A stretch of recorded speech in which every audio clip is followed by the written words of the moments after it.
Bom dia, boa tarde, boa noite. Eu não sei em qual horário vocês vão estar assistindo aí esses slides, né? Espero que possa contribuir com o aprendizado de vocês, tá? E vamos dar continuidade aí ao conteúdo da UC1, certo? Que a gente está falando ainda de segurança na manipulação dos alimentos, tá? Na opinião de vocês, quem seria o manipulador de alimentos, certo? Dentro da definição na legislação, todos os envolvidos dentro do processo de fabricação de alimentos são considerados manipulador. Então, como a gente pode ver na imagem, desde o produtor até o garçom, né, o gerente, né, o cara da limpeza, todo mundo que faz parte desse processo de fabricação, ele é considerado manipulador de alimentos. Você sabe o que é mise en place, né? A gente tem esse termo mise en place do francês, certo? Que significa posta no lugar. Ou literalmente arrume a sua praça, né? Como a gente que é cozinheiro costuma falar, né? Então, quando você arruma a sua praça, você está fazendo a sua mise en place, né? A gente também costuma utilizar a redução, certo? Da frase que é map. Ah, vou fazer a minha map, vou organizar a minha cozinha, né? Vou fazer meu pré-preparo, também é considerado a mise en place, tá ok? Olha só, observem que a gente tem aqui uma foto com a mise en place de um preparo, tá? Então, com esses ingredientes ali, eu vou executar uma receita, certo? É fundamental a gente fazer a mise en place, porque é através da mise en place que a gente consegue ganhar tempo, organizar a cozinha, custear, precificar, tá? Saber realmente se aquilo é viável, se aquilo não é viável dentro de uma cozinha. Se você trata de um cardápio, de um produto que tem uma mise en place muito complexa, ou que tem uma quantidade muito grande de insumos, talvez não seja viável trabalhar com esse produto. Vamos falar agora um pouquinho sobre a roupa e a postura do manipulador, tá? Imagina que você tem aí no mercado 1 milhão de tipos de postura, né? De manipulador que brinca, que toca no nariz, que não quer fazer a barba, certo? Que quer trabalhar de brinco, com fone de ouvido e todas essas coisas que a gente sabe que não é permitido, né? Isso está na legislação, certo? Quando a gente trabalha com alimentos, é importante que a gente, além de ter uma postura, uma conduta profissional, é importante que a gente tenha também, né, a consciência de que eu estou lidando com a saúde das outras pessoas, certo? Hoje está mais evidente do que nunca. Após o Covid-19, todo mundo consegue ver, todo mundo consegue entender que, infelizmente, se o manipulador de alimento não se cuidar, né, se ele não tomar as devidas precauções, automaticamente ele está matando uma pessoa, certo? Se ele estiver portando o Covid-19 e ele for assintomático e for manipular alimento, tocar no nariz, não colocar uma máscara, né, que aí vai sair respingo de saliva e por aí vai, com certeza ele está contaminando uma outra pessoa, de repente uma pessoa do grupo de risco, e aí infelizmente essa pessoa pode vir a óbito. Olha qual que é a dificuldade, sem contar as outras doenças que nós vamos tratar lá na frente, ok? E a roupa, né? A roupa é importante, que você tenha uma doma, que você tenha um sapato próprio para cozinha, né? Que você possa utilizar aí uma bandana, um toque, né? Que é o chapéu de cozinheiro, um avental protetor e por aí vai, tá? A nossa postura dentro da cozinha também evita alguns acidentes, né? Imagina que você está brincando, correndo dentro da cozinha, tropeça e cai igual na imagem, coloca a mão dentro da fritadeira. Olha só o desastre, né? Ou vira uma panela de água quente em cima de você, como alguns vídeos que eu irei deixar lá postado para vocês assistirem, tá? Então cuidado, tem que ter uma postura muito, muito boa, tá? Olha só, aqui nesse caso a gente observa que é um pedaço de carne caiu, né? O cara estava fazendo um hambúrguer, o que ele fez? Ele já está errado porque ele está de bermuda dentro da cozinha, né? Abaixou, pegou a carne com a pinça que ele está manipulando e levantou completamente errado, certo? E o uniforme, quem deve usar? Né? Todos os manipuladores de alimentos têm que usar o uniforme de acordo com o seu setor, tá? De acordo com a sua área de atuação. Se você é cozinheiro, automaticamente o correto é que você utilize uma doma, tá? Se você é uma pessoa que trabalha com cozinha fria, vai só finalizar, beleza, você pode usar uma camiseta, pode usar um outro tipo de vestimenta, desde que isso seja o uniforme do estabelecimento, tá ok? Qual que são as definições que tem na legislação? Ele tem que ser de cor clara. Naturalmente a gente trabalha com branco. Alguém sabe dizer por quê? Tá? Na verdade, quem trabalha com alimentação está trabalhando com a área de saúde, certo? E se a gente pensar qual que é a cor do uniforme do pessoal de saúde, automaticamente nós vamos entender que é branco. Por isso que a gente dá preferência para a cor branca, tá? Mangas de acordo com o setor, como eu acabei de falar, certo? Se você é cozinheiro, a manga da doma ou do seu uniforme tem que ir praticamente até o antebraço para proteger contra o calor das panelas, contra o espirro de uma gordura e contra uma flambagem, por aí vai, né? Tudo que a gente faz dentro de uma cozinha, tá? Também tem que ser confortável, não pode ser uma roupa muito justa no corpo. Você vai ter que ter movimentos ágeis dentro da cozinha, né? Levantar um braço, pegar uma panela no alto, né? Segurar uma frigideira rapidamente pelo cabo, cortar alguns insumos bem rápido também. Então tem que ser uma roupa folgada, uma roupa rápida para você ter essa desenvoltura dentro da cozinha, tá? Comprimento e altura, no caso, o avental ele tem que ser na altura da coxa, tá? Não pode ser um avental também muito curtinho. Se você está na cozinha, o ideal é que realmente seja um avental na altura da coxa, até mais abaixo, se for o caso, dependendo do que você estiver fazendo e onde você estiver trabalhando, desde que não atrapalhe aí, né, os seus movimentos. Hidrófilo, alguém sabe o que significa a palavra hidrófilo? Beleza, vamos pesquisar, né? Botões, certo? Alguns uniformes ainda têm botões. A gente costuma dizer que o melhor botão para se ter dentro de uma cozinha são os botões de pressão, porque eles não costumam cair, tá? Imagina que você está fazendo ali uma feijoada, um prato grande, muita comida, e de repente esses botões caem dentro de uma panela. Estraguei minha comida, porque ele vai ser considerado uma contaminação. Vou tirar dali e deixar ferver, beleza, pode até ser que eu faça isso. Vou matar as bactérias, vou matar alguma sujidade, tá? Mas o que é que vai acontecer? Se tiver toxina, a toxina ela não morre, certo? Eu posso esquentar quanto for o meu alimento, que a toxina não vai morrer. O que vai morrer são os vírus e as bactérias através do calor, ok? E tem que ser de fácil lavagem, né? Então você vai lavar isso pelo menos aí. O ideal é que todo estabelecimento forneça para vocês aí no mínimo 3 mudas de uniforme, para que você possa estar usando uma, lavando a outra e assim vai. Tipos de uniforme. Observe então como eu falei, né? A gente tem aí a doma de zíper, que é do lado direito aqui, né? A gente tem a de botão de pressão e a anterior que a gente viu que foi a doma de botão de costurado, né? Que facilmente cai também com o tempo, tá? E isso tem muito a ver também com o estilo do bar, do restaurante, né? O tema do restaurante. Então, normalmente, o uniforme tem essa pegada também da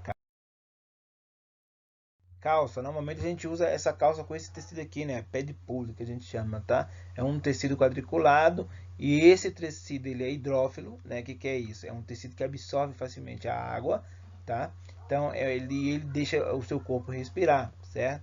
Então esse aqui é o mais usual de todos. Mas hoje o pessoal costuma utilizar calça preta também, né? Que eu não recomendo porque é uma cor escura, né? Esse tipo de tecido aqui ele mostra para você qual que é realmente se tá sujo, se não tá, né? Então uma das finalidades é essa também. Se eu boto um uniforme preto, automaticamente, certo, gente? Eu vou ter aí um uniforme que vai mascarar a sujeira, né? E a gente sabe que quem trabalha com alimentação tem que ter um nível extremamente rígido de higiene e limpeza, tá?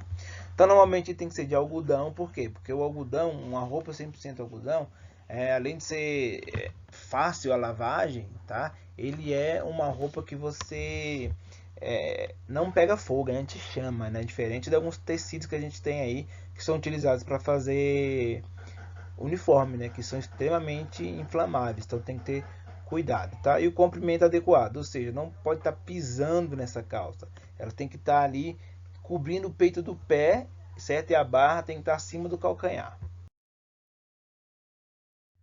O lenço, né? O lenço aí, ele já foi muito utilizado. Hoje em dia as pessoas quase não utilizam mais, certo?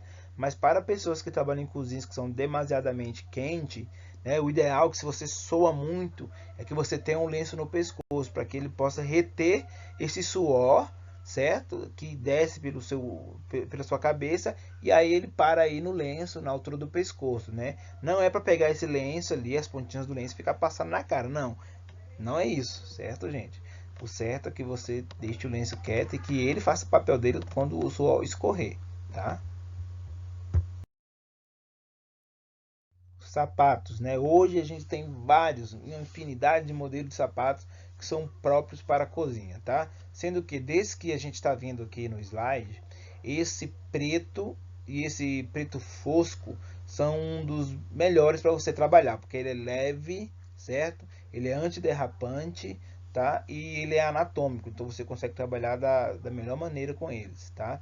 A galocha, que a gente chama que é essa do canto esquerdo aqui, tá? Ela infelizmente não é muito boa, porque ela dá chulé, né? Se a pessoa não usar meia todo dia, não trocar, vai dar chulé. Ela vai derrubar os pelos da sua canela, porque essa parte mais alta do cano fica encostando e roçando quando você anda, né? E as outras duas brancas aqui são usuais, a galera até usa, mas o solado acaba descolando muito fácil, tá? Mas é bem legal, dá para trabalhar com elas também, desde que você saiba que em um período curto você vai ter que trocar isso e procurar um outro tipo de calçado.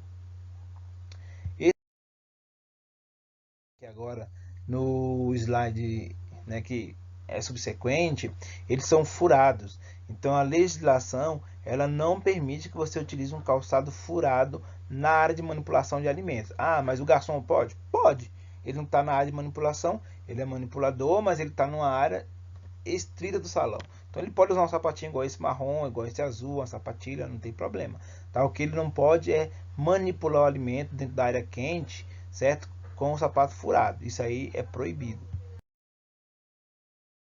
Os aventais, dois modelos de aventais que a gente tem. O avental de peito, que protege o seu corpo inteiro até a altura do peito, e o avental envelope, que é o de cintura, que dá aquela volta. Normalmente, dentro da cozinha, se utiliza os dois, tá? Sendo que o mais usual é o envelope, por ser mais fácil, mais prático de colocar e tirar, mais rápido, né? Mas o avental de peito também é muito usual, tá? Esse aqui do lado tem até um suporte aqui para você colocar um paninho para você utilizar aí durante o trabalho. Que também eu não recomendo muito não, né? Eu acho que a gente tem que lavar a mão, em vez de estar limpando a mão no pano. E aí os tipos de proteção para a cabeça, né? Então a gente tem a bandana, que é muito usual, né? A gente tem o toque, que é o nome do chapéu de cozinheiro. Tem as toucas descartáveis, que também é muito usual. Lembrando que para se utilizar a touca descartável, tem que colocar ela sobre a orelha, tá? O ideal é que cubra toda a sua orelha, beleza? E a gente tem aqui também aqueles lenços maiores, né? Que as mulheres costumam utilizar, certo? Então pode também usar dessa maneira, não tem problema nenhum. E o chapéu também, né, aquele toque de cozinheiro, ele é considerado aí também um fator para denominar o cargo dentro da cozinha. Ou seja, se você está numa cozinha clássica, onde você tem vários cozinheiros, cada um na sua praça, o chapéu que tiver o maior tamanho é o chapéu que manda mais, é o cara que manda mais na cozinha, né? Então você tem essa classificação aqui, ó: comin, cozinheiro, chefe de partida, sous-chefe e o chefe executivo, que é o cara que manda em tudo lá, entendeu? Então, exatamente dessa forma, o chapéu do chefe executivo deverá ser o maior, tá? E ainda tem aquela questão das dobrinhas do chapéu, né? Então, quanto mais dobras tem o chapéu, isso quer dizer que lá na França, né, o cozinheiro domina mais técnicas com ovos, né? Então ele sabe fazer ovo soufflé, ovo à la diabla, ovo cozido, emulsões com ovos e por aí vai, tá? As luvas são um capítulo à parte, né? Porque a legislação, o que que ela diz? Que a luva, ela deve ser utilizada cada um de acordo com a sua função, certo? Então, por exemplo, eu tenho luvas térmicas, igual vocês estão vendo aqui, essa vermelha e essa cinza, tá? A luva térmica, ela é para você trabalhar diretamente com o forno, no calor, né? Tirando bandejas, panelas quentes dentro do forno e por aí vai, tá? E também no fogão. As luvas descartáveis, igual a gente está vendo aqui, a gente tem duas, né? A gente tem uma luva descartável acrílica e a gente tem uma luva descartável de PVC. Todas as duas aqui são usuais para finalização, certo? Só devo utilizar essa luva quando eu for finalizar um prato. Não posso ir para o fogão com ela, tá? Existem algumas luvas vinílicas que são térmicas, mas são muito caras e provavelmente a gente quase não vai trabalhar com elas dentro da cozinha. Mas os assadores, a galera que trabalha com parrilla, mas sempre na finalização é que eles costumam utilizar essa luva, tá ok, gente? Contaminação cruzada. Todo mundo já ouviu falar o que é contaminação cruzada? Né? Contaminação cruzada, ela se dá através de um tipo de contaminação muito recorrente dentro da cozinha. Né? Imagina que você tem aí alguns tipos de produtos, certo? E dentre esses produtos você resolve fazer um prato. E aí eles estão crus, né? E você vai fazer a mise en place e vai guardar isso na geladeira. Só que durante essa mise en place você usou a mesma tábua para cortar o tomate, o pimentão, aqui no caso é um rocambole de carne, né? E uma cebola. Fiz tudo na mesma tábua e o reservei. Automaticamente, esses produtos vão passar por um processo de cocção. Sim, vai ter um tratamento térmico, vai. Mas só que, como eu falei para vocês, a toxina vai estar presente. Aí já vai estar contaminado. Você vai comer, vai te fazer mal. Provavelmente, se tiver toxina, você vai vomitar, você vai dar febre, você vai ter flatulência, tá? Vai fazer você ficar arrotando com um gosto ruim na boca. Então, para evitar esse tipo de contaminação, né, a gente sempre trabalha com as cores das tábuas, certo? Ou se você não tiver condições de ter vários tipos de tábuas coloridas, que você possa então marcar, escolha uma cor, a branca, por exemplo, e aí você usa um tipo de marca, né, faz um corte na tábua, ou faz uma marca com ferro quente, não sei. E aí você coloca que aquela com dois cortes, por exemplo, é para cá, uma com um corte só para verdura e por aí vai. Mas lembra que o ideal é usar as cores. O verde, né, no caso aí, ó, utiliza para verdura. Por quê? Vamos assimilar por cores. Branco. O que é branco dentro da cozinha? A gente considera os laticínios, os queijos. Né? Verde, as frutas, os legumes, as verduras, os vegetais. Vermelhas, então as carnes cruas, né? Que tem sangue, que tem aquela cor vermelha. Azul, a gente lembra do mar, né? Então frutos do mar e peixes. Amarela, a gente sempre considera as aves. E a bege, sempre aquilo que está já cozido, que já está pronto. Então, eu cozinhei uma carne, fiz uma carne assada, eu vou cortar. Pego a minha tábua bege para não ter uma contaminação cruzada, ok? Existem vários tipos de contaminação cruzada, né? Uma das contaminações cruzadas que a gente mais percebe que acontece dentro das cozinhas é a contaminação através do papelão, porque muitas vezes os seus insumos vão chegar em caixas de papelão e você vai ter que tirar, né, os insumos dali e armazenar. Você não pode entrar com essa caixa de papelão dentro da sua cozinha e deixar ela ali no chão ou armazenar ela diretamente no seu estoque, exceto quando são caixas de papelão que vêm com produtos congelados e essa caixa estava dentro de um congelador. Então, nas câmaras frigoríficas é possível armazenar uma quantidade muito grande de carnes e congeladas dentro da sua própria caixa de papelão que veio da indústria. Então é necessário ter essa visão. Uma coisa é o papelão que veio congelado, outra coisa é o papelão que veio de uma doca, de um hipermercado onde teve contato com rato, com barata, com formiga, com pombo, e tudo que você pensar de ruim tem nessas docas aí desses mercados grandes, tá?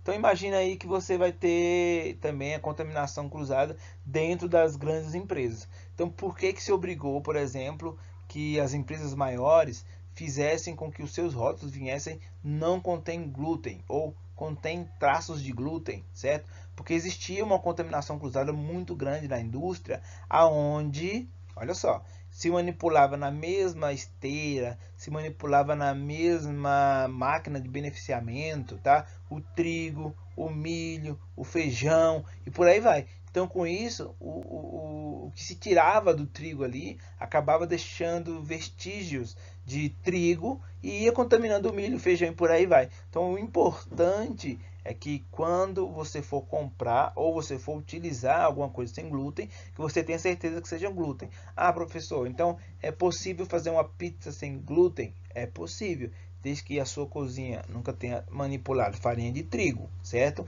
Então, se você já manipulou farinha de trigo naquele ambiente, naquela mesa, provavelmente vai ter traços de glúten. Então, para uma pessoa que é celíaca, que tem a intolerância mais severa ao glúten, se ele comer esse alimento, ele vai passar mal e ele vai ficar doente, tá? Observem aqui um caso clássico que aconteceu de contaminação cruzada, certo? Em um determinado programa de televisão, a apresentadora pegou o pano de prato, passou no seu nariz e devolveu ao cozinheiro, né? Isso de forma involuntária, tá, gente? O cozinheiro, por sua vez, pegou o pano de prato, passou no queijo para tirar o excesso de umidade. Automaticamente está tudo já pronto, eles vão servir. Então, a gente tem algumas bactérias na pele e no nariz que, se forem transferidas para o alimento e você consumir ela direto, elas entrarem no seu organismo por via oral, você vai passar muito mal. E isso exatamente é o que iria acontecer aqui, tá? O que a gente pode dizer então? Que o pano de prato não é um recurso seguro para você ter dentro da cozinha. A gente costuma utilizar sempre panos bactericidas, certo? Quais são esses panos? O mais comum, mais conhecido aí que a gente fala é o Perfex, né? Então esse paninho aí, ele é furadinho, ele tem um tecido aí antibactericida que você pode trabalhar com ele dentro da cozinha para limpeza e organização, tá? É fundamental também que todos saibam como lavar as suas mãos, certo? Na verdade, na minha opinião, é o processo mais seguro e o melhor que a gente tem dentro de uma cozinha. É sempre estar lavando a mão. O que a legislação determina? Que a cada troca de função, que a cada pausa, que toda vez que você parar, você deva lavar a sua mão. Então é importante que o ambiente de manipulação tenha sempre uma pia para que o manipulador possa estar lavando as suas mãos, certo? Tenha sabão bactericida, sabão neutro e tenha álcool para que você possa fazer a asepsia das suas mãos. Álcool 70 em gel ou álcool 70 mesmo, hidratado, não tem problema nenhum, tá? Desde que você passe isso na sua mão com a finalidade de desinfectar a sua mão, certo? Então, essas partes que a gente está vendo aqui em azul, normalmente são as partes que a gente costuma lavar. Tome sempre esse cuidado, tá, gente, de lavar os dedões, certo? Um por um, separadamente, tá? Lavar a ponta dos dedos, certo? Esfregando a ponta do dedo na palma da mão, você já está lavando a palma da mão e a ponta dos dedos. E entre os dedos, esfregar entre os dedos, né? Lembrando que a gente que é manipulador não pode usar aliança, tá? O seu marido não vai te largar, certo? A sua esposa não vai te largar por conta disso. Isso é uma lei, isso é legislação. Então você não pode usar adorno, não pode usar anel dentro da cozinha, certo? Porque quando você lava a sua mão, você vai ao banheiro, faz suas necessidades, se limpa, lava sua mão, mas se você não lava, é onde está ali essa parte justamente, o anel, certo? Você não lava, isso fica ali cheio de coliformes fecais. Isso fica cheio de bactéria, isso vai ser transferido para o alimento quando você segurar no alimento. Então, deve se retirar qualquer adorno, tá?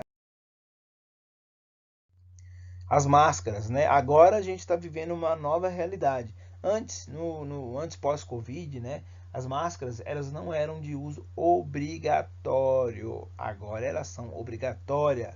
Por quê? Porque tem uma determinação, um decreto feito pelo governador do Distrito Federal, certo? Então esse decreto diz que é obrigatório o uso de máscara.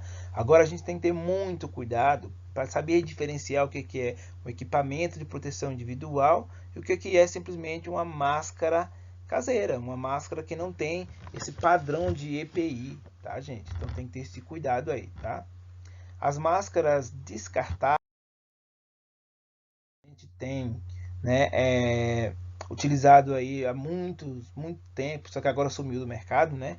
As máscaras descartáveis, essas máscaras, elas têm um poder de reter muito maior qualquer gotícula, qualquer saliva que saia da sua boca durante a fala, tá?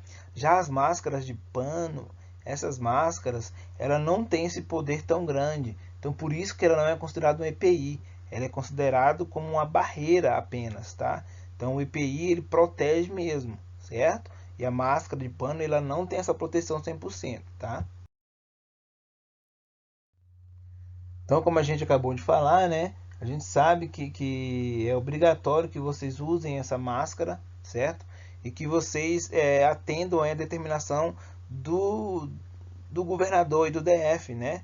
Lembrando que se você for trabalhar com máscara de pano, que é a alternativa artesanal, né? O ideal é que você siga os procedimentos de higienização dela a cada 3 horas. Então você tem que ter no mínimo 3 máscaras por dia, certo? Quando chegar na sua residência, fazer a solução clorada, colocar essa máscara ali no mínimo 10 minutos e depois botar para secar, né? Você vai, lógico, lavar, tirar esse excesso de água sanitária que ficou ali, certo? Vai lavá-la e depois botar para secar e passar.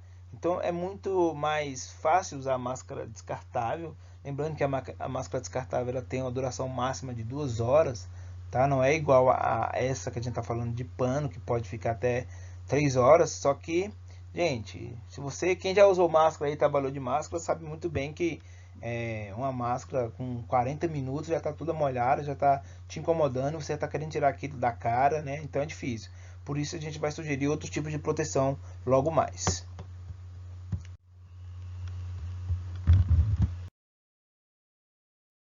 Enfim, ainda temos dentro dessa situação de máscara, né? Como colocar a máscara, certo, gente? Observe nesses quadros aqui. Isso é uma recomendação da Anvisa, tá? Então, toda vez que a gente for colocar uma máscara, tem que higienizar as mãos, colocar pelas alças, certo? Ajustar a máscara ao rosto e depois, quando você estiver trabalhando, você não deve mais tocar na frente da máscara.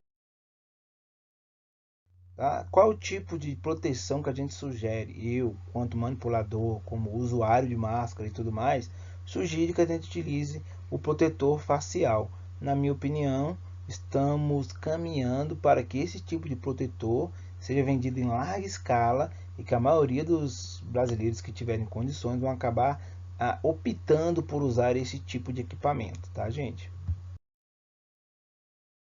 De equipamento substitui a máscara depende do tipo de trabalho que você está fazendo, tá? Se você está trabalhando dentro de um hospital, onde você tem uma grande circulação de vírus e bactérias, gente, tem que usar o protetor e tem que usar a máscara também. Se você é manipulador de alimentos, certo? Se você está trabalhando com um ambiente onde você sabe que não é muito quente, onde você pode, por exemplo, num sushi bar, né, ou numa cozinha ventilada que tem um ar condicionado e tal, só esse visor com certeza vai resolver o problema. Então é avaliar a situação e saber se é possível usar ou não esse tipo de proteção, tá? Qual que é a vantagem de se utilizar esse tipo de proteção?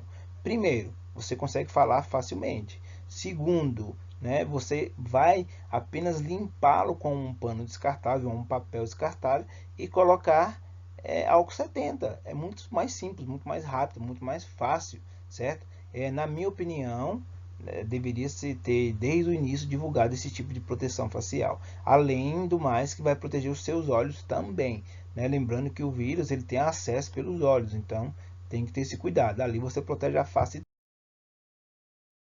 Lembrando que ele funciona como um salivador, então qualquer tipo de respingo, qualquer coisa que tiver aqui, vai cair, né, para baixo e automaticamente vai cair na sua roupa. Por isso que é importante não ficar tocando na roupa, chegar em casa, tirar essa roupa e colocar para lavar, no caso do uniforme que você vai trabalhar, tá, gente? E por aí vai. Então é importante, tá, que a gente conheça como utilizar esse tipo de equipamento, tá?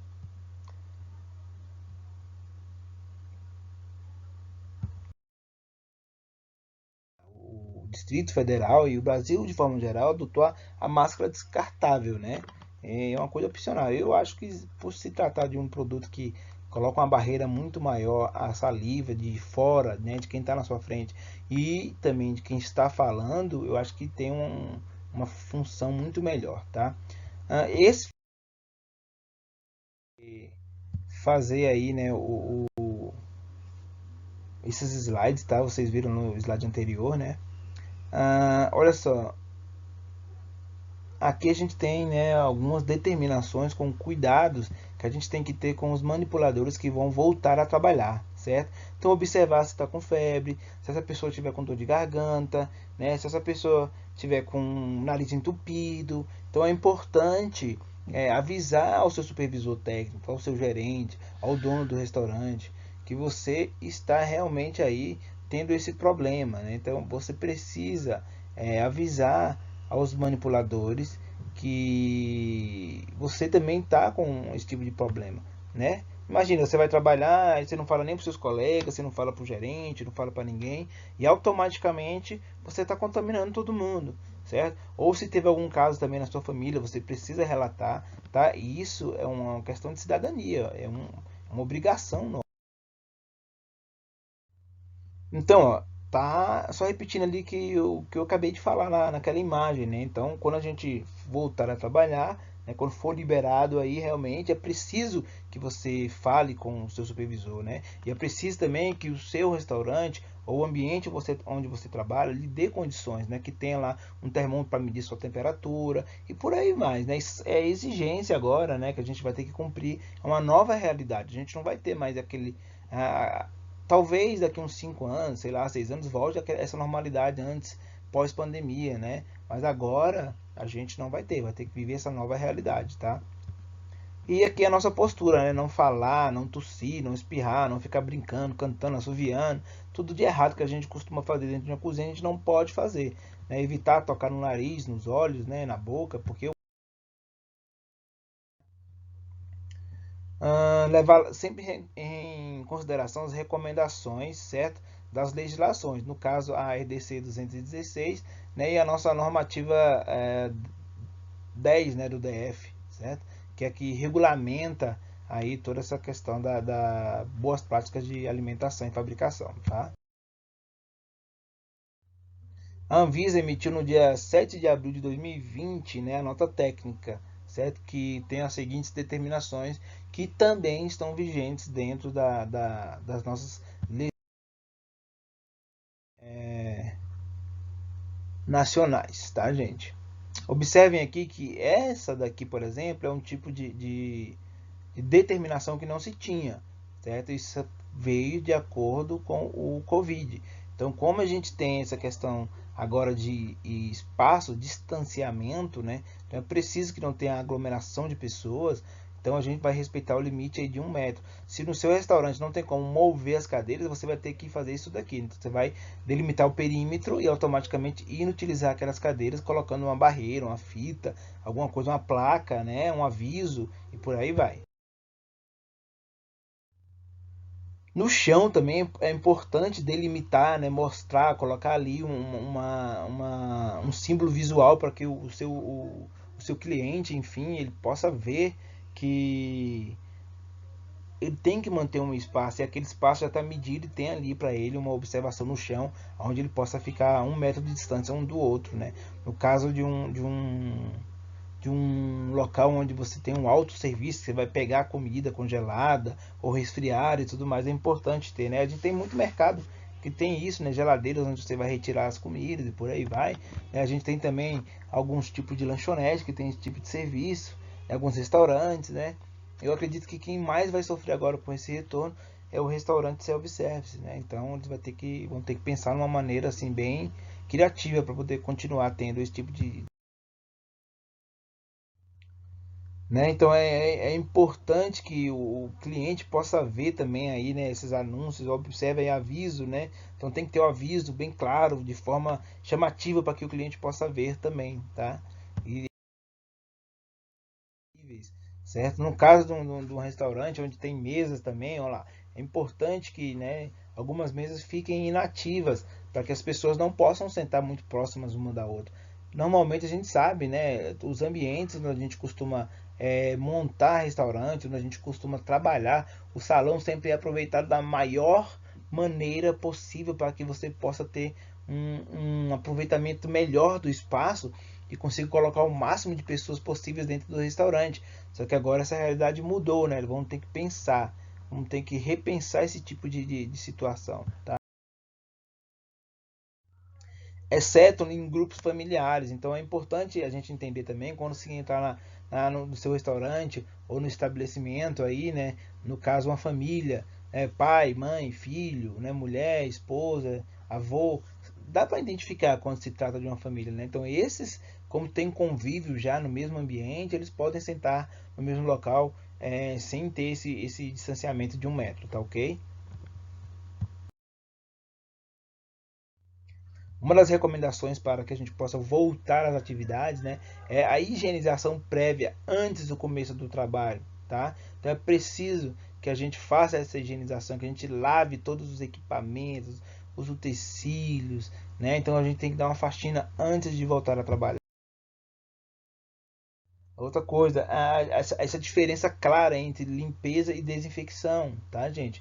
Muitas vezes a gente não consegue entender qual que é essa diferença, tá? Gente, a limpeza é quando você lava, quando você joga água e passa sabão. Isso é limpeza. Tirei tudo que é visível ao meu olho. A desinfecção é quando eu uso um produto químico para matar bactérias, para matar vírus, para matar micro-organismos, ok? Como na imagem. O laudo de potabilidade da água é super importante, por quê? Porque isso vai determinar que a água da sua caixa d'água ou do seu ambiente onde você está produzindo ou trabalhando, ela está realmente potável, certo? Ela não tem nenhum tipo de contaminação, nem na sua caixa d'água, tá? E nem nas suas torneiras. Então é importante que a gente faça esse tipo de laudo. Isso está na legislação também, além de vir nessa recomendação agora. O controle de pragas, gente, isso aqui também está na legislação. É importante que a gente pegue uma empresa cadastrada no site da Anvisa e coloque justamente essa empresa para fazer essa dedetização ou essa desratização dentro da sua empresa. E ela vai te emitir um certificado que tem que ser renovado a cada 6 meses no máximo, e dependendo da infestação de barata, de formiga, de qualquer inseto, seja qual for o vetor, a cada 3 meses, ok? Análise do equipamento do ar-condicionado. Gente, isso aqui é uma das coisas que a gente mais acaba deixando de lado, né? Então, dentro dos restaurantes, alguns já trabalham com ar-condicionado, tanto do lado de fora, na área do salão, como na antessala que antecede a cozinha aqui, né? Então, às vezes a gente tem também sushi bar que tem ar-condicionado, às vezes a gente tem local de confeitaria, né? Ambiente de confeitaria planejados que tem o ar-condicionado. Cozinha quente a gente costuma só colocar exaustão, não tem ar-condicionado, tá? Mas esses ambientes que eu falei, eles têm o ar-condicionado. E esse ar-condicionado ele deve ser muito bem limpo, tá? Tem que ter uma manutenção direta em cima dele. Eu não posso me esquecer de limpar o filtro, de colocar esse filtro ali de molho, né, numa solução clorada, e aí no outro dia é só bater. Isso um próprio funcionário pode fazer. Lembrando que toda essa parte de manutenção que a gente está falando agora é uma parte que a gente deve prioritariamente terceirizar. Então, se for possível, que você pague uma pessoa para limpar o ar-condicionado, tá? Lembrando que dedetização tem que ter certificação para fazer. Então, o seu funcionário não vai poder fazer isso. Você não vai poder fazer isso. Tem que contratar uma empresa, certo? Já uma limpeza de um filtro do ar-condicionado é fácil. É só abrir a tampa e limpar. Isso aí a pessoa da limpeza do seu restaurante ou uma pessoa que você determinar dentro de uma escala pode fazer. Limpeza completa do sistema de exaustão. Essa limpeza pesada, onde se lava, coloca produto, é uma empresa que faz, tá, gente? Não é o seu funcionário. Você não pode obrigar o seu funcionário a dar uma limpeza pesada no duto de ventilação. Ele pode limpar a coifa, show. Faz parte do trabalho, tá dentro da CBO, faz parte de tudo que a gente faz dentro de uma cozinha. Limpeza, organização, manter a limpeza, certo? Mas a limpeza pesada de tirar gordura, de raspagem, não é o seu funcionário que vai fazer. Quem deve fazer isso é uma empresa terceirizada, ok? Limpeza da caixa de gordura. Isso é uma discussão muito grande que a gente tem também dentro dos restaurantes, né, dentro dos locais de manipulação. Uma fábrica, por exemplo, que trabalha com produção de salgados, ou um buffet que faz salgados e tudo mais, né, esse ambiente vai ter uma caixa de gordura, porque tem que ter, isso está na planta, isso é exigência, né? Senão você não consegue nem alvará para funcionar. Essa caixa de gordura vai juntar muita sujidade, vai ficar fedendo se você não limpar ela semanalmente.